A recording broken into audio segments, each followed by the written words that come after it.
Welcome to Deep Fried Thoughts. And today I have with me Minoli. Minoli looks South Asian. She has a South Asian name. And in every room that she enters, she is filed in as an Indian, even before she says a single word. And here's the plot twist: Minoli is not an Indian, she's a Sri Lankan. And today we are going to understand what does that feel like from Minoli's perspective. So, Minoli, thank you so much for joining us. Thank you, Garima. I love to discuss this and looking forward to it. First questions first. What is your most recent experience of being mistaken as an Indian? This is a funny one, but it was at our lunch when I met you last with a mutual friend, Sumati. Yeah, it was. I mean, I think it's comes from a place of just comfort. When we have between friends a discussion, it turns into a common kind of. I think we were chatting, and one of you switched to Hindi, and I nodded along because it's happened before, and it's totally okay with me. I don't take offense to it, and by now I understand some words, so it's fine. But that was my most recent experience. Yeah, and it's funny that you mention it because I know that you're not an Indian, you're a Sri Lankan, you're not going to understand a word of Hindi, whatever I'm saying, but I still go ahead and go ahead and do that because we're internally programmed to assume it. For someone who's never been to Sri Lanka, tell us a little bit about what does the culture feel like? How can you introduce Sri Lanka to us? I spent my first 25 years there, and growing up there, it was an interesting time to grow up in Sri Lanka because we grew up through a civil war. And I feel the Sri Lanka now is so different, and the Sri Lanka my kids experience is so different to the one we grew up in. I mean, of course, the experience of going from being outside is always different, but in just one sentence, it has that island vibe, which sounds really cool right now. But there are Right. the pros and cons, right, to having that vibe. I love the pace at when you go on holiday. I love the pace it goes at. It's a different, there's almost a beat to it, to life there. I love that our families are large and noisy and wonderful. Of course, there are the cons to living in that kind of pace. So, and living in Singapore compared to that is completely different. The pace at which you can get things done, the pace at which, things run, is very different. So, Sri Lanka, I would say, is just so multicultural. So what I feel is similar between Sri Lanka and Singapore is the multicultural aspect of it. Our friends are from all different religions and ethnicities, and we grew up pretty colorblind and pretty like we just moved with. Uh, so yeah, that's what growing up in Sri Lanka was like, and we love going there every year. We go at least twice back home to visit our families and travel around. Yeah, just I mean, really, really enjoy it and love our home country. So when you correct people, when you tell them that you're actually from Sri Lanka, what is a typical standard reaction? Is it confusion? Do people go blank? Do they understand the difference? The reaction is different based on who assumes I'm Indian. So with Indians, it's more of, oh my God, I'm so sorry. And I get that from most people. It's like first they're very apologetic. But honestly, I don't take it as an insult, right? For them to feel sorry about it. So there's absolutely no offense taken. It's more of, it's also like it has become quite a fun way of introducing myself. And I'm very proud of my heritage. So it's become quite interesting and an interesting icebreaker. So I would say the first reaction is always, oh my God, I'm so sorry. Because I feel from where it's coming, I feel nobody wants to be the person to misunderstand somebody's from where someone is, right? So yeah, but then it's like also it leads to a different discussion, Right. and like it gives me the opportunity to explain and introduce myself much easier as well. So for you, this has become your standard icebreaker, Yeah, correcting folks. yeah. It's a very interesting icebreaker. I feel because honestly, I have never. It's never been in a negative light. it's always like a given, like an assumption. Sometimes, most often, is the like somebody speaks in Hindi or Tamil or some a language that I understand a bit of Tamil, but unfortunately I don't speak Hindi, only a few words, purely from having friends, who speak Hindi. So, and then I really want to be part of the conversation. So I'll be like, oh, not, I'm actually not Indian. So, has it ever been useful to be misunderstood? Has it ever been in your favor? I think so, because I mean, like I said, it's just the conversation, because that connection, it lightens the mood immediately, right? Because I'm not a person who will be like, I just laugh at it. No, it's just, to me, so I, because it doesn't come from a place of getting offended. It's more of a place of, and because I have learned to just correct them like very early in the conversation. I mean, yes, I've had few situations where I would, just for the fun of it, especially if the language was not involved, for the fun of it, just go along. Or if it's the situation is a little serious, it's a very formal situation, I would read the room and feel, okay, how important is it for me right now to correct the person who is assuming that I'm Indian? So I would really kind of read the room, but most often than not, it comes up very early. And if it's, like I said, if it's not too formal and I have the time to explain it and segue into introducing myself, then I would take that opportunity quite early in the conversation. So, tell me about this formal incident where you just let it go. It's happened actually in a few, like in networking situations. It's happened where the conversations are quite fast, like, and you have to get, so I run my own business, right? So in a situation, then I would just really assess the situation and think if I have the time to get into explanation, explaining it, or if I have just a little bit of time get to the point and talk about my business. I would then, if it gives me the time, I would weave it in, saying, I'm actually from Sri Lanka. I moved here 20 years ago. And then I'll just weave that in. But if I don't have the time, honestly, don't sweat it. And I think that's a great way to look at it, because recently I was listening to the to a podcast by the maker of K-pop Demon Oh, Hunters, yeah. and this lady was she's Korean, but she lived her childhood in Canada, Mm, and all her childhood folks assume she's either Japanese or Chinese because K-pop or Korean culture wasn't as well known. yeah. And she would always be mistaken for either being Chinese or Japanese. Even her friends Yeah. could not place Korea on a map at that point in time. And she found the entire experience to be funny, but also sometimes exhausting. So I think that is where I want to segue to the next question, which is now K-pop has put Korea on everyone's map. Like nobody asks where is Korea. What is the typical default assumptions that people have about Sri Lanka? Actually, I have not had the situation that nobody has not heard of it, right? I think as of the last few years, or even more, cricket put it on the map, put Sri Lanka on the map to start with. If not, and being in Singapore, funnily, Singaporeans, like, the Sri Lanka Civil War is part of their history lesson.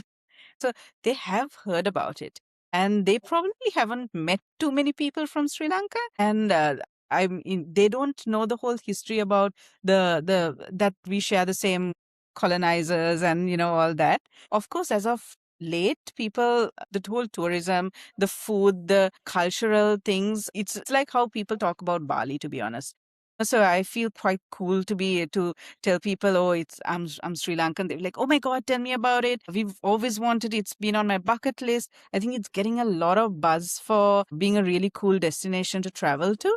So that's in the last, I would say, 5 to 7 years. Before that, it was cricket, and on the odd occasion, if the person was like local Singaporean, then I have always heard, oh, we learnt about it in history. There have been people who told me that as well. So it's mostly those three things. And the tsunami, this how the tsunami affected Sri Lanka. It was one of the worst hit. And that was another thing, that people talk about.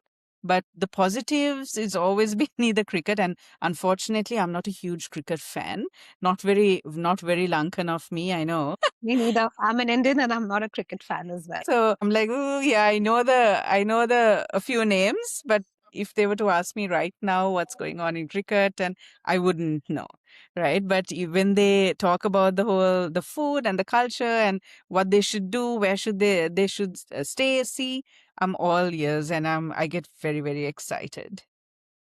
So I have to admit, Minoli, even for me, Sri Lanka, largely, I know it largely from a tourism point of view. It's always been on my to-do travel list. I haven't traveled there yet. And cricket, of course. There was a time in Sri Lankan team, even now they are really, really strong, but there was a time decimated everyone. And that's when we Yes. realized where is this what are the people here eating that they're so good with cricket? And which is what I wanted to do if somebody has to learn a little bit more about Sri Lankan culture, food, music, artists, are there things that we should expose ourselves more to? My God. So I would say yes. This like Colombo is fantastic. I mean, it's a developing city, but it is like a lot of Asian cities. It's a lot to take in. But if you really want to experience the culture and the food, just get out of Colombo and travel. You will really, because there's everything. So you go down south, you see the beaches, and the food also changes. I mean, in the spices we use, in the way it's cooked, the use of coconut milk and all these things. So you could experience that. And of course, the ingredients that are available, like the coastal areas, definitely the seafood is fantastic. And then when you go interior, you will see the tea plantations and the waterfalls and all that. So that's a completely different experience as well.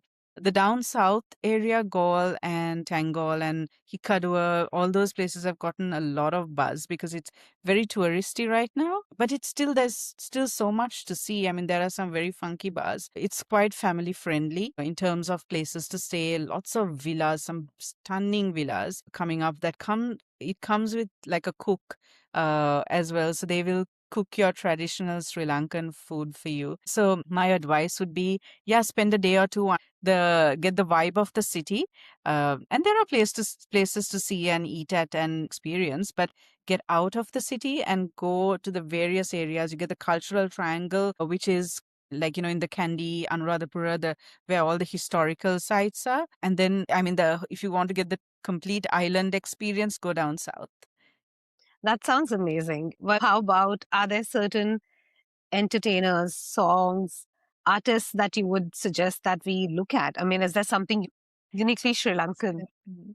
remotely? Is there, how's the movie scene? How's the art scene? Currently, MasterChef Sri Lanka is getting so much buzz. Okay. You can check that one out. Buzz for good and bad reasons, unfortunately. The good reasons is that a lot of people are, I mean, you can see some really cool chefs coming up. And I'll let you decide on when you watch it. I'll let you decide on what's not so great about it. But people are so divided, and as always, Sri Lankans are like, we are quite opinionated and like very opinionated and passionate about things that are ours. I think that comes with any culture, right? And so the feedback has been quite interesting on MasterChef Sri Lanka. So because it's a foreign, what do you call it, franchise, right? It's an Australian franchise. So they have just brought it to Sri Lanka, and so there's a lot of mixed opinions about it. So I have been kind of immersing myself in that kind of to just see what's going on. But that's an interesting thing, especially if you're into food. Um, the music scene, I don't know. So I would say if you want to really understand Sri Lankan music, there are very pop artists right now who are getting a lot of buzz. But I love Sri Lankan Baila. It's like it's very traditional. It has that kind of folk beat to it. So that would be something to like really, and it's like any party, any wedding, they would start with the very Western wedding music, and then there's always like the Baila beats come on, and then people just dance. And I would say just listen to that because it has a, I mean, we don't have time today to go into the history of it, But maybe I'll send you some details later. But there's a very interesting history to Sri Lankan Baila. So I would say if you want to, and it's quite fun to listen to as well. A lot of Caribbean Portuguese influence. So yeah, so you could expose yourself to that as well. It sounds beautiful, Minoli. I'm going to do that today. I'm going to listen to Baila just to get a sense of, I think sometimes music tells you a lot more implicitly than I mean, it doesn't even need words. It's just the Yeah. music that'll tell you so much about the joy and what people appreciate. So I'm going to definitely do that. I have two more things to ask you about Sri Lankan culture. One is, how many languages do you speak? And how many languages exist? Because I know, I'm sure, like you said, there's multicultural and there is coastal areas, there are mountainous areas. So is there a singular language that binds everything together? And how do people communicate? So the majority in Sri Lanka are Sinhala Buddhists. So they speak Sinhalese, and then you get the Tamils who speak Tamil. It's the same Tamil that is spoken here. Then you get the Muslims who speak. So you get either the Tamil Muslims or the Malays. So Malays, they speak the same and very similar, slightly different Malay to that Malay that's spoken here. But mostly, I mean, my friends from Sri Lanka who are Malay, they can converse very fluently to with anyone here. So Malay and well, you get the burgers. The burgers are the Dutch. Yeah, it's called burgers. So the direct translation is actually people, Dutch people. So the Dutch left their people, the burgers, and they're very proud of their heritage. I have so many like burger friends. They speak English and Singlish, I would say. The a mix of Sinhalese English, the words that have been they've gotten from their own heritage. But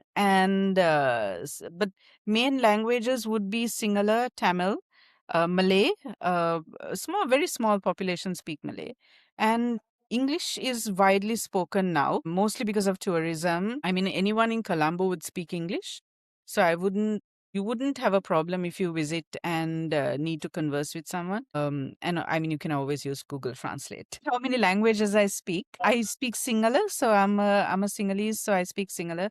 We did up to our A levels. We studied in Sinhalese. It still is, so I can converse and write very well in Sinhalese. And English, of course. I speak a little bit of Tamil because I mean, in school and through work, I worked my first few years of like my work life in Sri Lanka, and I worked with a very multicultural kind of group of people. So they taught me a bit of Tamil, so I can understand more than I can speak, unfortunately. But and of course now I've started learning Spanish. So yeah, so that's why, well, very not fluent Anything you would recommend we read? about Sri Lankan. Set in Sri Lanka, because, sometimes these books leave you with a sense of place. Yeah. So my experience with Sri Lankan authors have been mostly with the cookbooks because I mean I love to cook. I love Sri Lankan cooking, and so I one way I feel you can really learn about a place is through their food. So if it's Sri Lankan food, and people, I have not met anybody who has not liked Sri Lankan food. Not Tell me three dishes that we have to try. Okay, so I would say meals, right? Because the dishes itself, it's just not enough, right? Just trying one or three dishes. I would say you gotta have kottu, which is like a street food. It's made with roti and they chop it up very noisily, and then they'll mix meats or cheese. Now they do cheese kottu as well. So that's definitely, if you want a street food experience, you gotta try that. Then one of my favorites would be like a hopper meal, and it's not just one dish. They'll do like five or six things with string hoppers. India appam, it's an Indian thing as well, right? So, but with Sri Lankans, we have the specific things so we always have this coconut sambal. I mean, everyone has their own way of making it. Some fry it, but it's just fabulous. And I mean, we always like would make it, and you can even have like a coconut sambal and cheese toasty. They funkify everything now. So when you go to the restaurants or the cafes in Sri Lanka, and so one thing you could do if you're in Colombo is definitely try the coffee, like the cafe scene. It's buzzing right now, and they do all. So they take traditional things like the coconut sambal, and you get this onion, like a onion jam relish thing called sini sambal. Basically translated to sugar sambal. I don't know why it's even named that, but it's fabulous. It's like a spicy onion relish, spicy onion jam, sweet and very, very spicy. And they do like toasties with that and cheese and different types of meats. It's just That sounds fabulous. amazing. Yeah. Oh, I can talk about the Sri Lankan food for another hour. So yeah, if you have to try something, and then the third thing I said I'll mention three. The third thing is the Sri Lankan short eats, the snacks. There's a whole scene of Sri Lankan snacks that are I mean, it's come from various. Like the Portuguese heritage, the various, and it's all Lankanized, or they've Lankan-fied it. Like the croquetas have turned into cutlets, which are like spicy, like fish and potato croqueta type things. Very, very delicious. So we, a Sri Lankan party or a kids party would definitely have short eats. We call them short eats. And there's an array of it. So cutlets are just one thing. You get these things again, weirdly named Chinese rolls. There's honestly nothing very Chinese about it. It probably came from spring rolls, but it's again, very spicy and crumb coated fried thing, but so delicious. That sounds, I'm feeling hungry. I know we are recording this Me around the too. lunchtime.